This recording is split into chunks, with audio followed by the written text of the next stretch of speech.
आप देख रहे हैं सागर टीवी न्यूज। नमस्कार, सागर टीवी न्यूज में आपका स्वागत है। मैं हूं नेहा गंगेले। आइए नजर डालते हैं दिन भर की खास खबरों पर।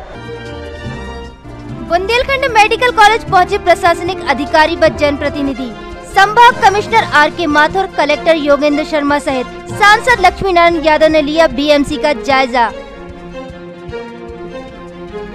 42 वर्षीय व्यक्ति आग में बुरी तरह झुलसा, चूहा बना आग लगने की वजह। गढ़पहरा के पास मारुति और मोटरसाइकिल में हुई भिड़ंत, 2 व्यक्ति हुए घायल। जिला अस्पताल में हो रहा घायलों का इलाज। 2 अलग अलग स्थानों पर ट्रक फंसने से लगा जाम, कहीं स्टीयरिंग फेल हुई तो कहीं गड्ढे में घंटों फंसा रहा ट्रक। सेल टैक्स के सहायक आयुक्त टीसी वैश्य को विभाग ने किया सस्पेंड, साथ ही महिला अधिकारी को आपत्तिजनक एसएमएस भेजने का था आरोप। भोपाल से आए पर्यावरणविद डॉक्टर सुभाष पांडे ने सागर झील के पानी की गुणवत्ता का किया परीक्षण।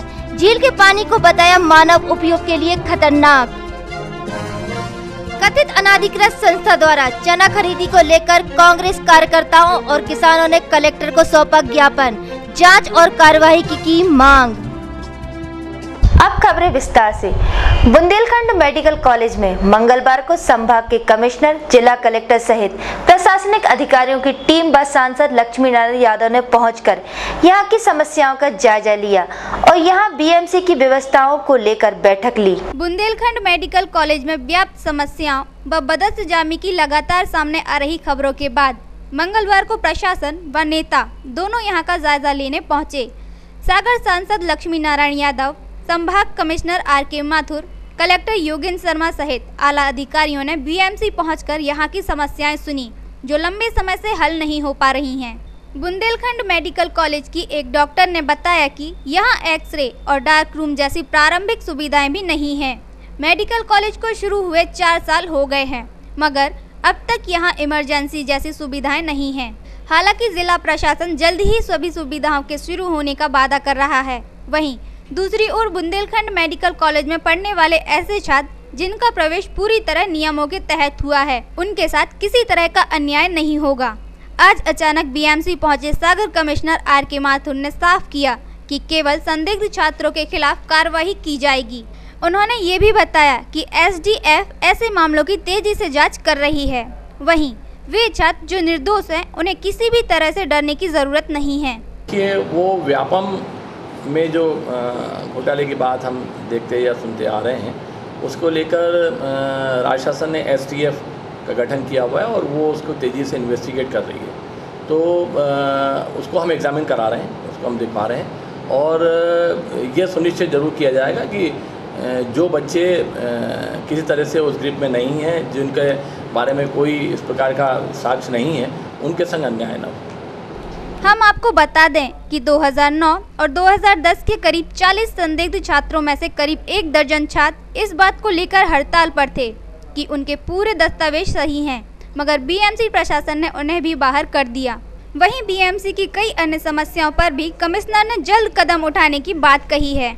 चूहे जिस भी घर में हो, उस घर में वे परेशानी का कारण बनते ही हैं, लेकिन तब क्या हो जब चूहे किसी की जान को खतरे में डाल दे।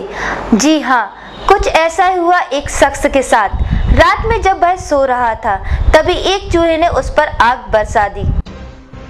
क्या आपके घर में चूहे हैं? अगर हाँ, तो इस खबर को जरा गौर से देखिए, क्योंकि अगर अब तक आप ये सोचते होंगे कि आपको चूहों से सिर्फ कपड़ों के कुतरने या बीमारियों का खतरा है, तो आप गलत सोच रहे हैं। ये छोटे से दिखने वाले चूहे आपकी जान को खतरे में भी डाल सकते हैं। अगर आपको विश्वास नहीं हो रहा है, तो पहले जिला अस्पताल में भर्ती इस शख्स को देख लीजिए। आग से बुरी तरह झुलसे इस शख्स की इस हालत का जिम्मेदार एक चूहा ही है।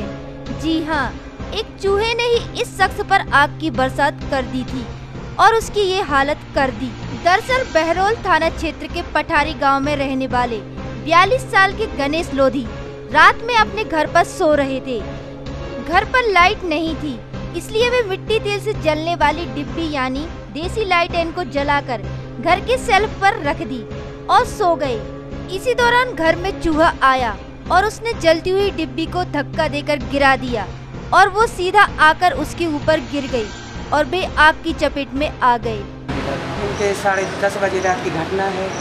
ये सो रही थी तो ठनका पर रखी थी डिब्बी, वहाँ पर चूहा ने 10:30 बजे रात को पटक दी। जो मतलब पूरी डब्बी समेत चुंगी फट करके गिरी तो पूरे मुँह पर गिरी। सुबह से इनको आग लग गई। इसलिए इतने में इनकी पत्नी ने उस पर कंबल या पटक दी कचरी तो बुझ गई। फिर 11 बजे रात की हम लोगों ने मोटरसाइकिल करी तो यहाँ अस्पताल लिया।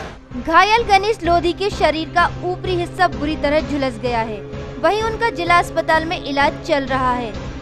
उधर चूहे के कारण हुई इस घटना को जिसने सुना वो चौंक गया और चूहा इस तरह किसी को नुकसान पहुंचा सकता है, इस पर यकीन करना तो मुश्किल है, लेकिन ये घटना आपको यकीन दिलाने के लिए काफी है। कैमरामैन नवीन के साथ हेमंत रायकवार, सागर टीवी न्यूज। एक तो विकलांग, ऊपर से बेरोजगार होना एक युवक के लिए अभिशाप बनता जा रहा है। वो रोजगार करना तो चाहता है, लेकिन शासन प्रशासन के ढीले रवैये के कारण वो सिर्फ आश्वासन की माला जप रहा है।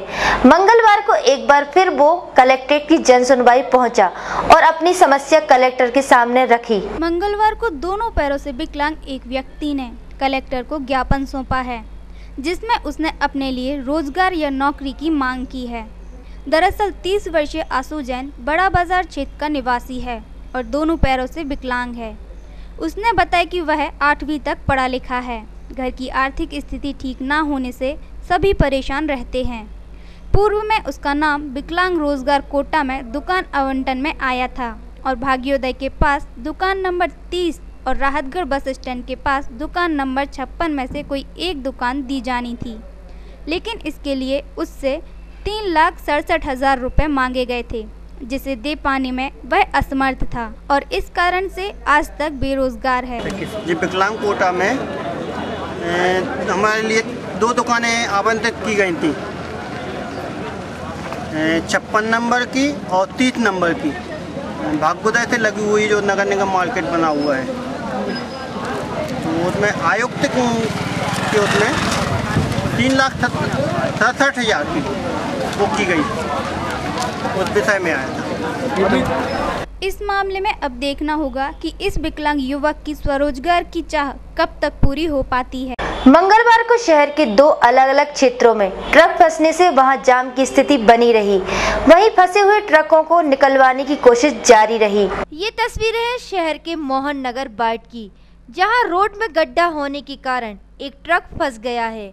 पहले भी इसी रोड पर कई बार बड़े वाहन फंस चुके हैं, जिसकी शिकायत कई बार क्षेत्रवासियों ने नगर निगम से की, लेकिन नगर निगम द्वारा इस सड़क में अब तक कोई भी सुधार कार्य नहीं किया गया।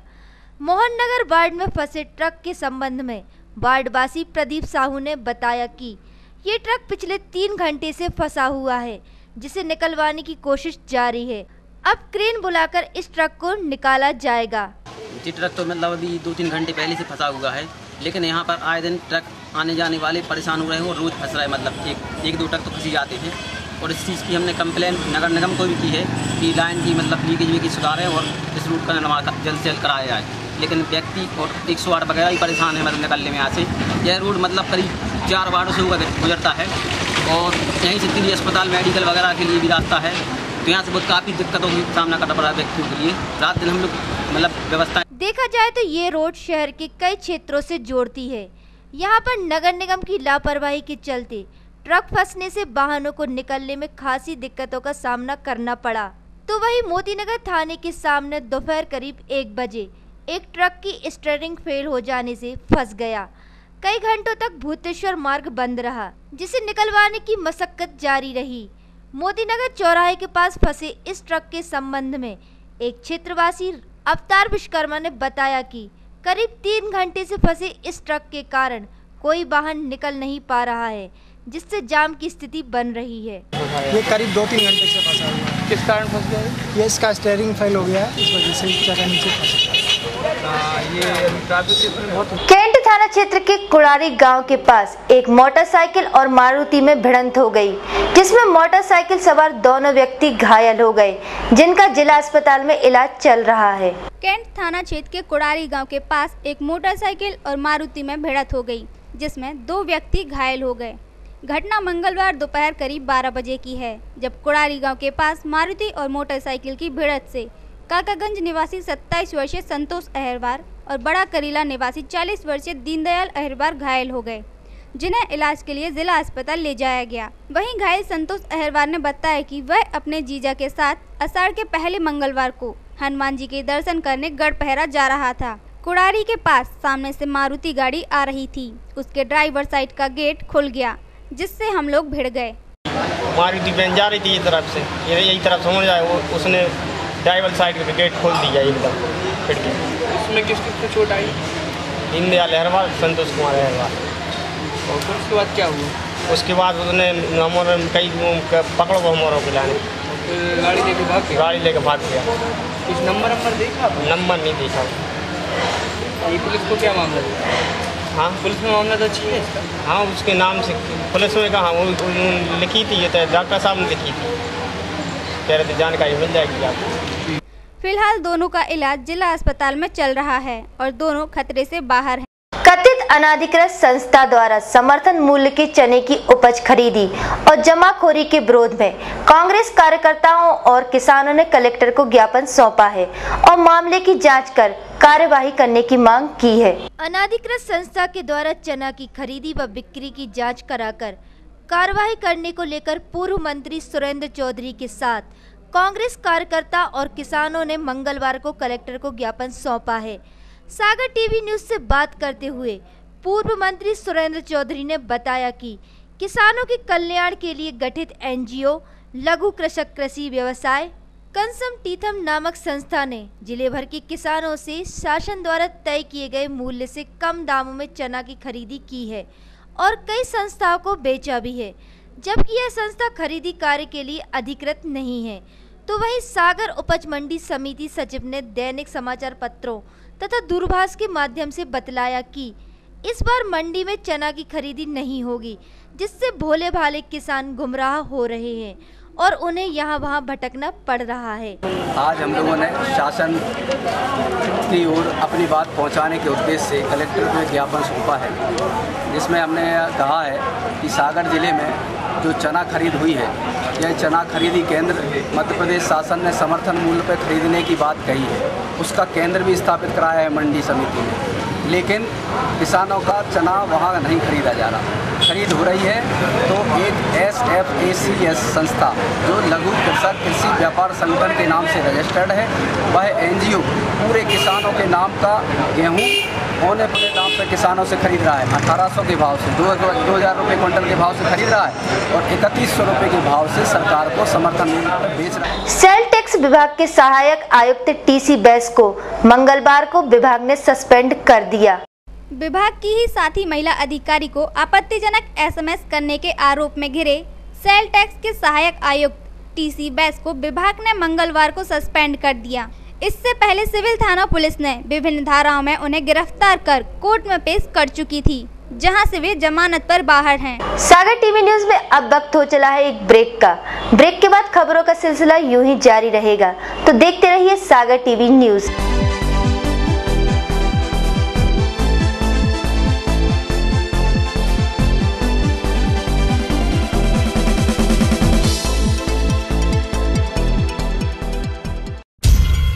फैशन सिटी, जहां पाएंगे आप चुनिंदा रेडीमेड पुरुष परिधान एवं suiting shirting, Raymond, Siyaram, Mayur, Digjam, OCM आदि मिलों की शूटिंग शर्टिंग, कॉटन पैंट एवं कॉटन शर्टों के कपड़े, दूल्हों के लिए आधुनिक वैवाहिक dresses, coat suit, sherwani, Indo western, कुर्ते पायजामे, branded jeans, shirt, T shirt, Killer integrity, नास्टम, पीटर इंग्लैंड, पैन अमेरिका आदि कंपनियों के फॉर्मल, कैजुअल एवं पार्टी वेयर ड्रेसेस, बच्चों के कोट सूट, शेरवानी एवं इंडो वेस्टर्न ब्लेजर का नया स्टॉक। हमारा पता है fashion city, hotel mid city के नीचे, बताशा वाली गली के सामने, यूनियन बैंक के बाजू में, कटरा बाजार, सागर। शीघ्र आपके हाथों में, कम दाम में ज्यादा वजन, उत्तम क्वालिटी के साथ नेक डिटर्जेंट पाउडर एवं केक। सफेदी की चमकार, रंग भी बरकरार। 4 अलग अलग साइजों में उपलब्ध। जी हाँ, मात्र 2 रुपए में 50 ग्राम, 5 रुपए में 110 ग्राम, 10 रुपए में 250 ग्राम, मात्र 20 रुपए में 500 ग्राम। तो आज ही दुकानदार से मांगिए नेक डिटर्जेंट पाउडर बाग केक। निर्माता ओम साई राम इंटरप्राइजेस। हमारा कस्टमर केयर नंबर है 07582286244।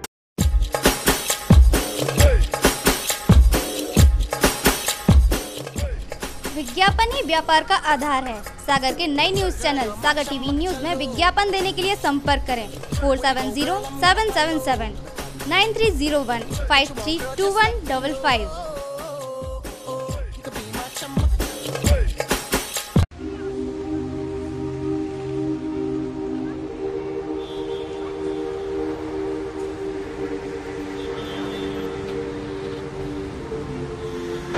सागर के इतिहास में पहली बार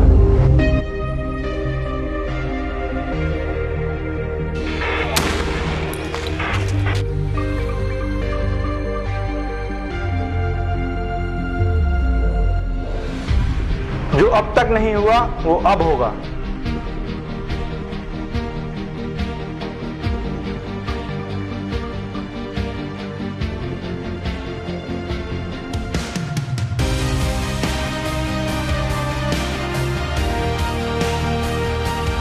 तेज रफ्तार भरी दुनिया में अब खबरें भी देखें तेज रफ्तार से।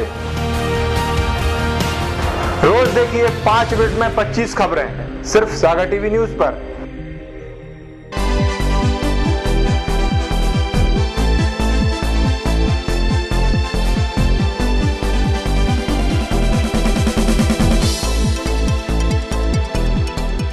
ब्रेक के बाद आपका स्वागत है।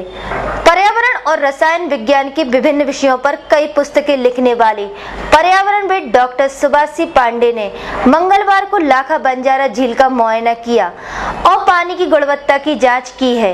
इसी दौरान उन्होंने झील में मिलने वाले शहर के 9 बड़े नालों के पानी का भी सैंपल लेकर उसे जांच के लिए भोपाल लेबोरेटरी में भेजा है। भोपाल से आए पर्यावरणविद डॉक्टर सुभाषी पांडे ने बताया कि मेरी टीम द्वारा दिन भर झील और मौगा बधान नाले के पानी का विस्तार से अध्ययन किया गया। इस दौरान कई चौंकाने वाले मामले सामने आए हैं। झील के पानी में पीएच की मात्रा सामान्य से अधिक है। इसके परिणाम के अनुसार सागर झील का पानी कपड़े धोने और सिंचाई के लायक तक नहीं है। झील के पानी का किसी भी प्रकार से उपयोग करना खतरनाक साबित होगा।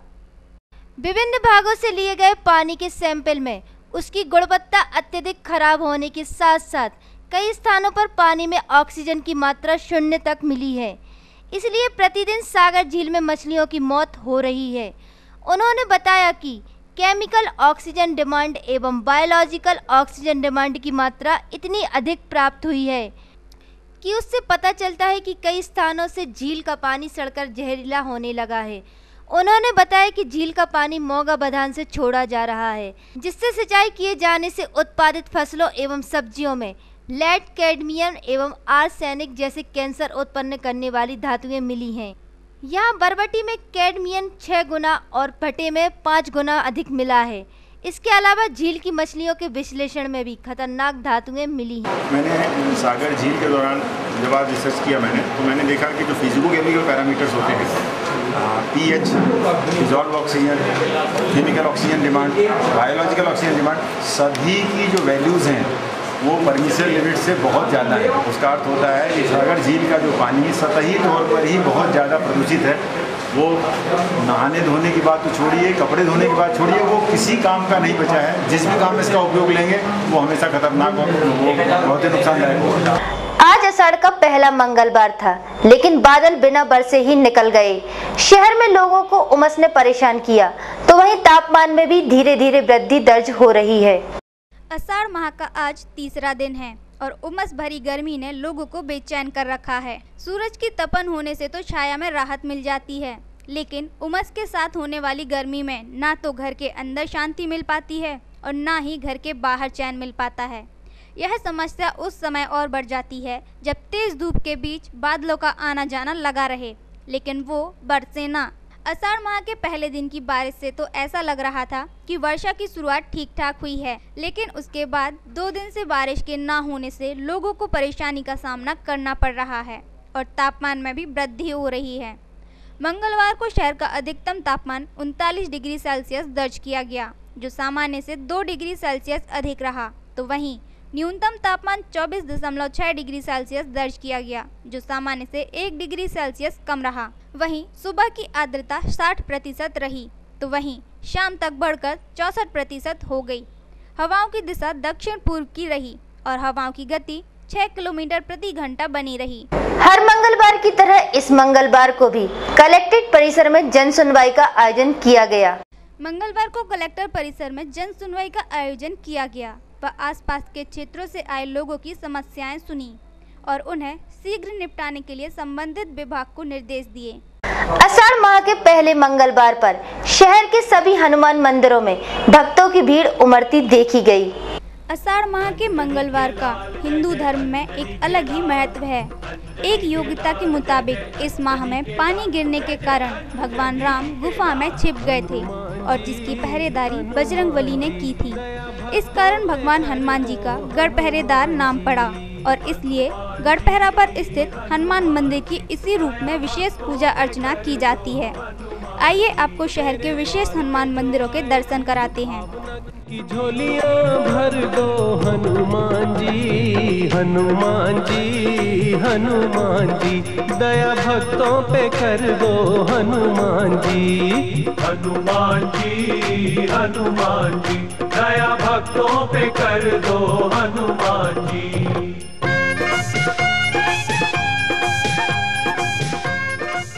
मंगलवार को गड़ाकोटा निवासी एक व्यक्ति ने गड़ाकोटा के सरकारी अस्पताल में पदस्थ डॉक्टर की लापरवाही की शिकायत कलेक्टर से की है।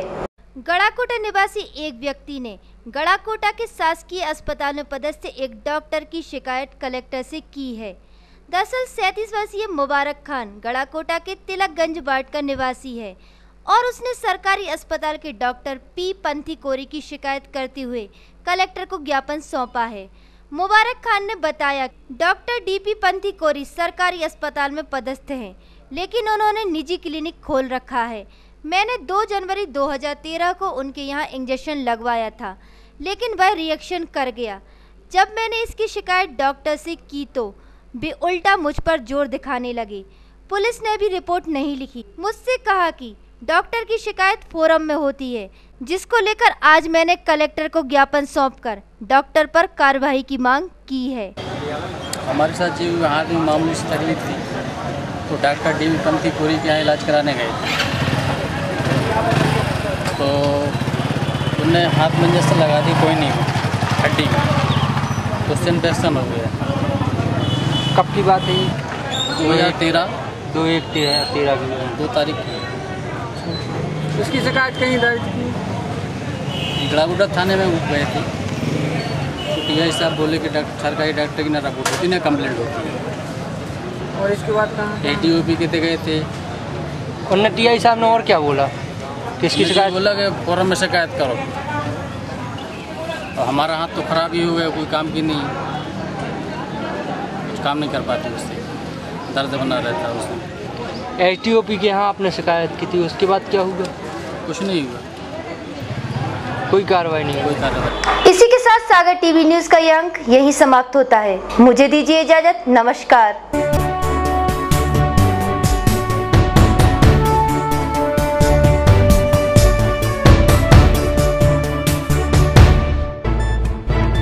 गली से मोहल्ले तक, शहर से गांव तक, प्रदेश से देश तक, चाहे जैसी भी हो मुश्किलें और जैसे भी हो हालात, हम पहुंचाएंगे आप तक आपकी बात।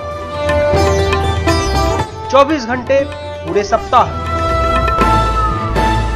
हर घटना पर रहेगी पैनी नजर, जिससे आप न रहें बेखबर। देखिए सागर टीवी न्यूज दिन भर।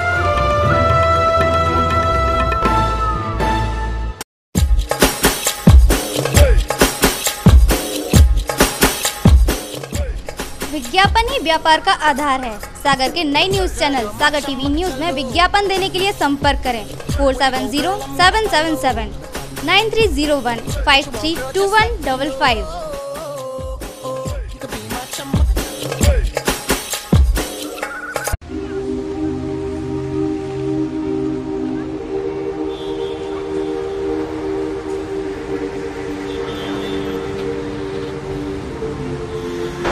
सागर के इतिहास में पहली बार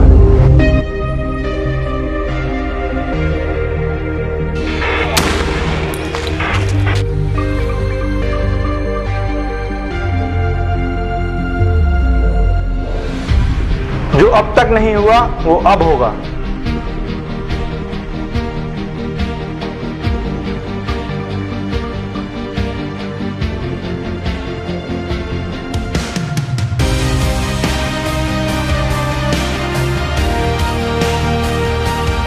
तेज रफ्तार भरी दुनिया में अब खबरें भी देखें तेज रफ्तार से। रोज देखिए 5 मिनट में 25 खबरें सिर्फ सागर टीवी न्यूज पर।